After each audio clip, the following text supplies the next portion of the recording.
У меня здесь происходят абсолютно загадочные вещи. Уже второй раз, когда я возвращаюсь, я вижу, что у меня здесь кормушка лежит пустая и снятая вот с этой палки. В этот раз также валялась кормушка с жировыми шариками в другом месте. И поскольку здесь лежит вот эта вот недоеденная шишка, я предполагаю, что это дело рук белочьих. Я в эти дни буду следить за всем этим. Так, я забыла арахис в доме, мне нужно будет за ним сходить. Я хочу попробовать закрепить все это дело скотчем.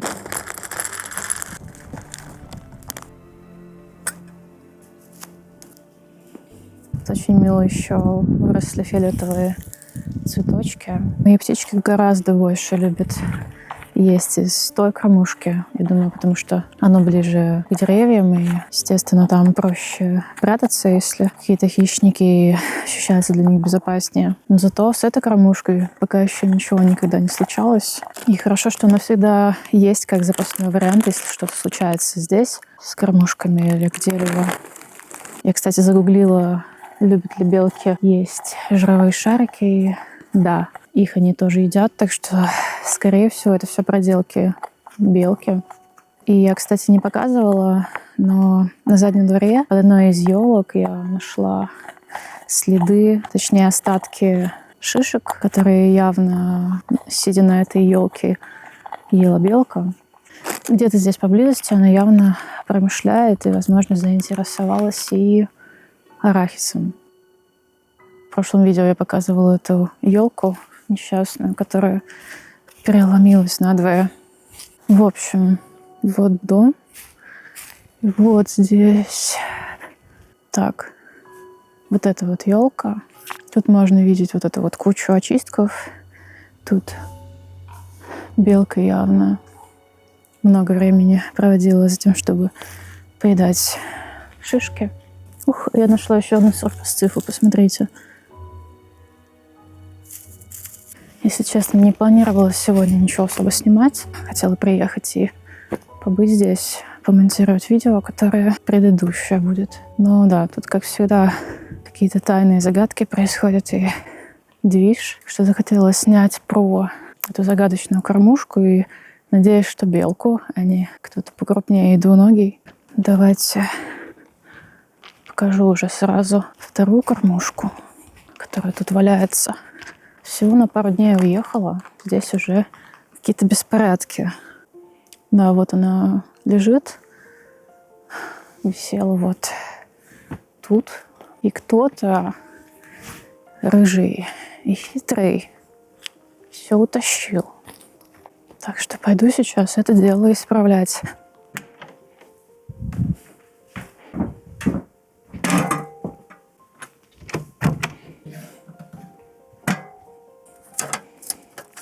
Я сегодня положу, наверное, только 2 шарика, потому что не хочу, чтобы все стащила белка. Или кто бы это ни был, пока я разбираюсь с этим вопросом. Кстати, вот еще что здесь произошло. И, кстати, я знаю, кто это. Я много раз видела, как поползень вот эту вот веревку клевал. Вот, собственно, она порвалась. И я думаю, что мне нужна новая веревка, потому что это уже слишком короткая, и мне ее не завязать.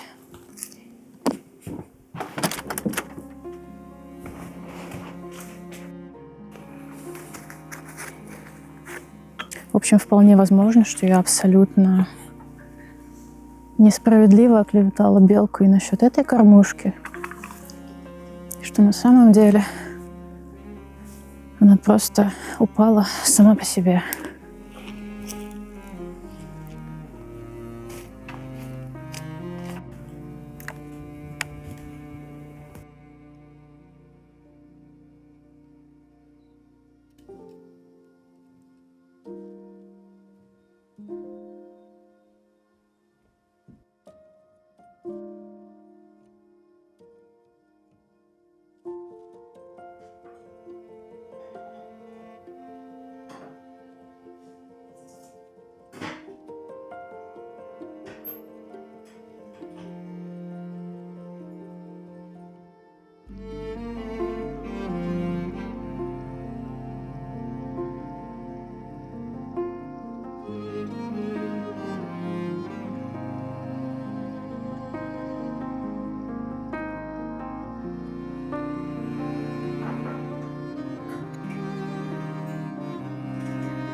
Весь день монтировала, чтобы вечером начался дождь.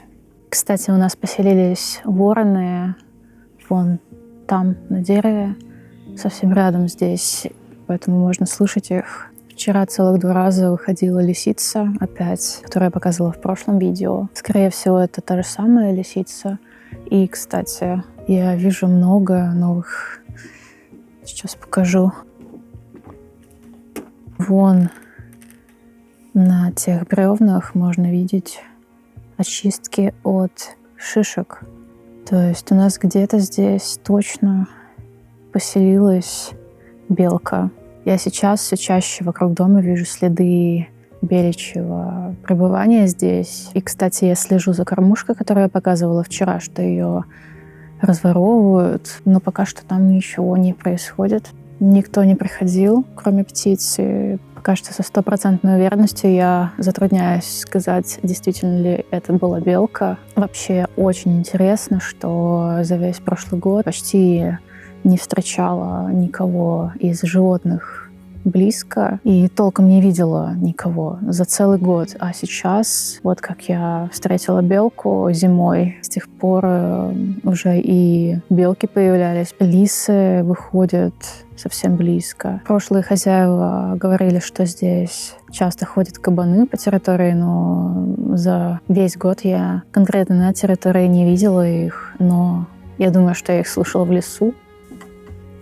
Кстати, я регулярно проверяю мышеловки, которые у меня расставлены вокруг дома и под баней. И я показывала в прошлых видео, что я ловлю мышей и вывожу их. Таким образом, борюсь с ними. И, возможно, может показаться, что в лесу мыши попадаются просто каждый день, каждую ночь. Но на самом деле, даже последних 2 мышей, о которых я рассказывала в прошлом видео, мы отловили уже больше месяца назад точно, и там, где была мышь-ниндзя, и с тех пор не появлялись никакие новые мыши, никаких следов, никаких звуков. То есть попадаются только те мыши, которые обосновываются здесь и начинают исследовать территорию вокруг. И, к счастью, это совсем небольшое количество. Так что я рада, что могу бороться с ними таким методом. Решила выпить на ночь кофеечка тоже.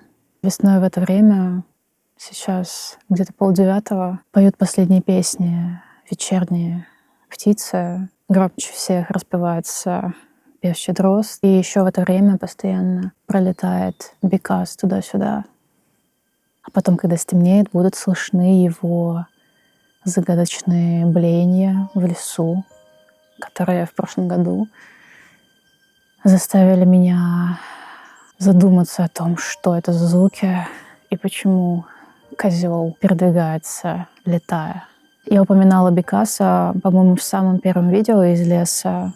И теперь я знаю, что этот звук блеющий они издают не голосом, а пикируя, таким звуком вибрируют их перья. Очень интересная птица. Но я не думаю, что у меня очень много шансов как-то ее снять, потому что она появляется обычно, когда уже темно.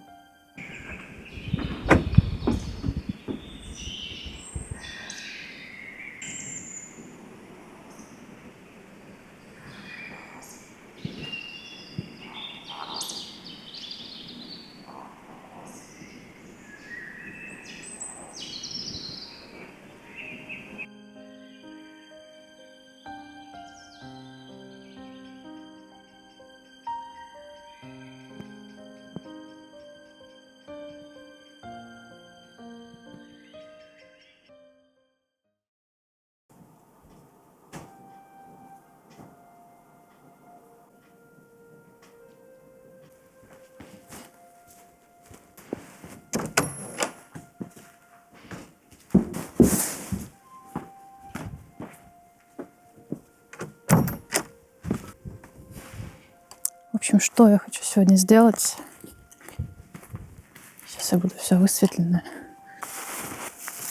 Начесала немножко скота шерсти. Хочу оставить птицам, чтобы, может быть, они использовали это для своих гнезд. Кто-то летает.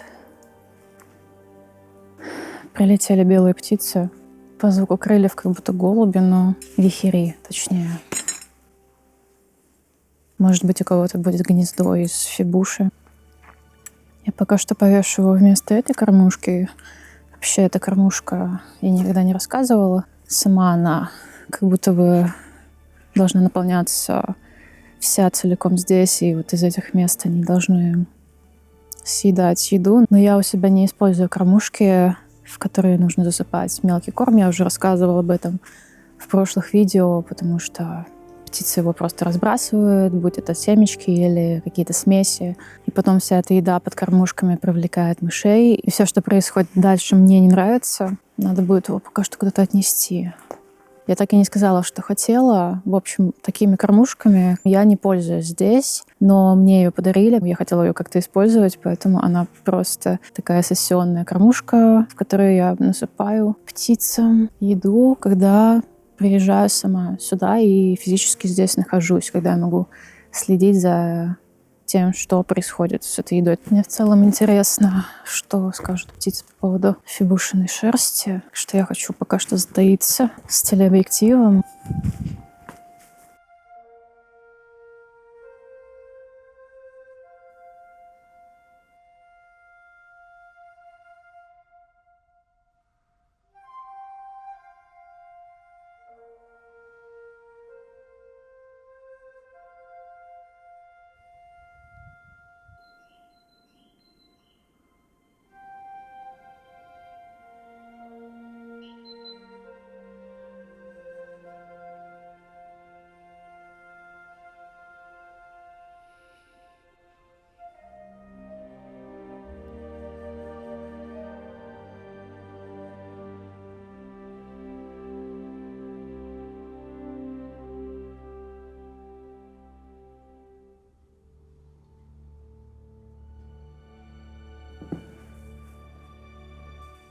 Мне кажется, они сегодня не очень заинтересованы.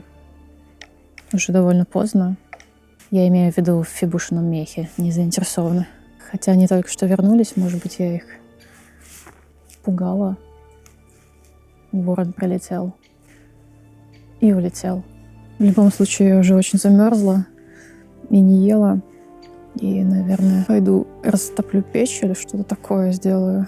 Еще меня очень огорчает мой штатив, потому что он хочет развалиться и скинуть мои камеры постоянно.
Снаружи сейчас 5,8 градусов, и температура продолжает падать.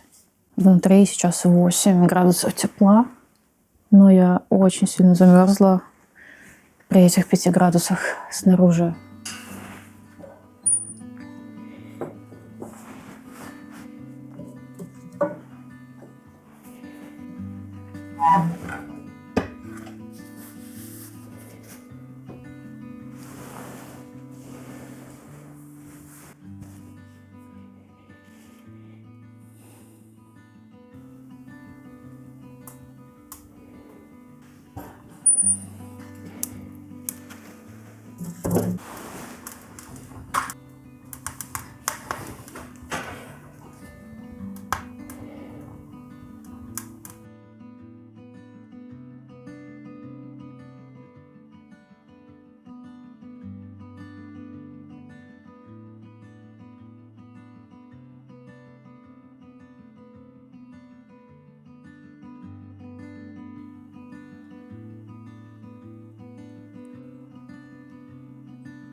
Я опять весь день монтировала и хочу наконец-то кофе со своей булочкой яблочной, которую вчера не съела, а очень хотела. Сегодня мы с вами готовим поганый кофе, потому что с булкой все равно какой кофе пить. Поэтому сегодня у нас Биолетти. На самом деле не самый плохой кофе в лесу, на улице самое то. Я наливаю сразу горячую воду, чтобы он слишком долго там не грелся на плите и не жарился.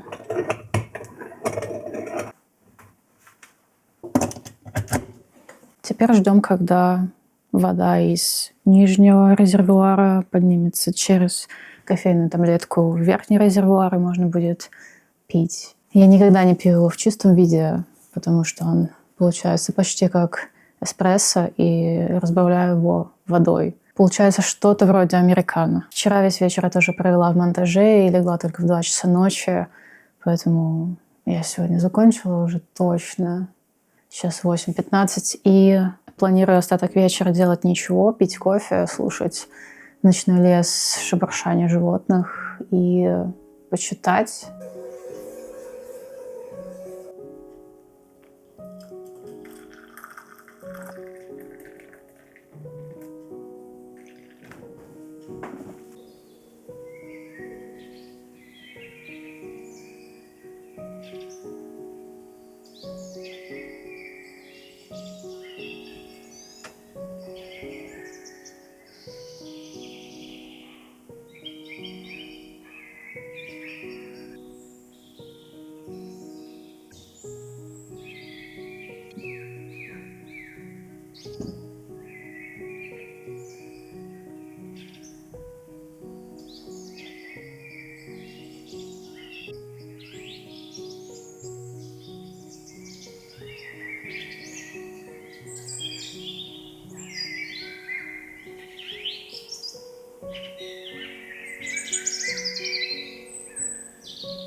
На контрасте вчера был очень холодный, пасмурный день. Сегодня градусов 12, я думаю, возможно даже. Ночью орали лисицы, бегали вокруг хижины и издавали демонические звуки, когда я вышла проверить, не попались ли мыши в мышеловке. Немножко привела дом в порядок сейчас, почистила сантехнику от ржавчины, насколько возможно. А сейчас хочу покосить траву, потому что трава стремительно растет, и маленькие гады уже очень активны. Очень много планов здесь, которые было бы неплохо начать воплощать потихоньку. О, летит косяк. Кстати, здесь ежедневно бегают 2 трясогузки по полю и очищают все от клещей потихоньку, я надеюсь. Муравьев, конечно, тоже. В общем, я хочу начать все косить. Еще хочется собраться и сделать дорожки каменные, чтобы можно было передвигаться нормально хотя бы от дома до бани и до каких-нибудь грядок и так далее. Очень нужно почистить крышу. И еще миллион вещей, которые я понятия не имею, как делать. Все это очень сложно, когда нет опыта и делается в первый раз. Зато на следующей неделе наконец-то приедут устанавливать кондиционер. Это даже гораздо более актуально летом, потому что внутри очень большая влажность с наступлением тепла. И это ужасно и для моей астмы, и вообще по ощущениям так себе. Летом можно будет охлаждаться и сушить помещение, а зимой и вот в такие вот межсезонья как-то обогреваться помимо печки. В общем, надо, наверное, собираться и идти начать косить. Правда, я боюсь, что я сгорю под этим солнцем, потому что оно жарит очень сильно. Кстати, птиц стало заметно меньше. Я все еще оставляю им арахис и немножко жировых шариков. В основном здесь только парочка больших синиц. Вот сейчас оползни прилетели сегодня с утра. Хохлатые синицы, точнее мой двуликий, больше не прилетали. Мне кажется, где-то с середины марта я его больше не видела. Я думаю, что... Ух ты, это конюк, наверное. Красавчик. Еды в лесу сейчас полно, и большинство птиц просто улетели по своим птичьим делам. И, возможно, двуликий за лето отмоет свою грязненькую часть лица, и осенью я его уже не узнаю. Хотя узнаю, потому что если он будет сразу интересоваться моей березовой кормушкой с грецким орехом, то это точно будет он. Кстати, в прошлом видео я хотела упомянуть про хохлатую синицу, которая вторая. Я в одном из зимних видео сказала, что в январе одна из двух хохлатых синиц перестала прилетать. Не знаю, кто-то обратил ли внимание на эту информацию, но я думала, что она, возможно, погибла или ее съели хищные птицы. Но в начале марта на кадрах с камерой я увидела, что один день у меня снова здесь было две синицы. Хохлатые синицы. Один двуликий, вторая, скорее всего, та же самая синичка. Я думаю, что они просто с двуликим поделили территорию, и в общем, с ней все в порядке.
Без микрофона, но хочу сказать, что кто говорит, что для больших участков нужна бензиновая газонокосилка, не запаривайтесь, потому что на двух батарейках я упоролась, потому что они никак не кончались, а я не могла остановиться сама. При этом я могла еще косить, но покосила уже большую часть за домом, перед домом, по бокам.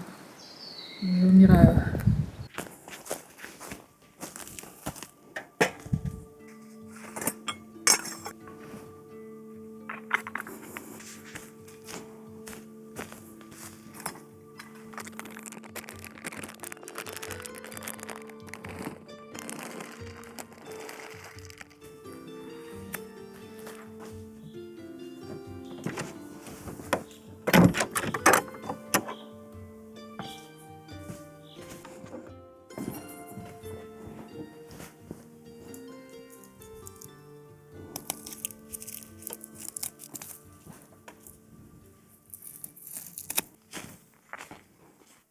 Вот небольшие плоды моей сегодняшней деятельности. Я решила не косить вот этот участок. И здесь участок я сделала между ними проход, потому что здесь растет сейчас крапива, может быть, для чего-то ее использовать. И также, где крапива растет, и земляника. Так что 2 таких участка я оставила, хотя тут еще в целом много что можно покосить, но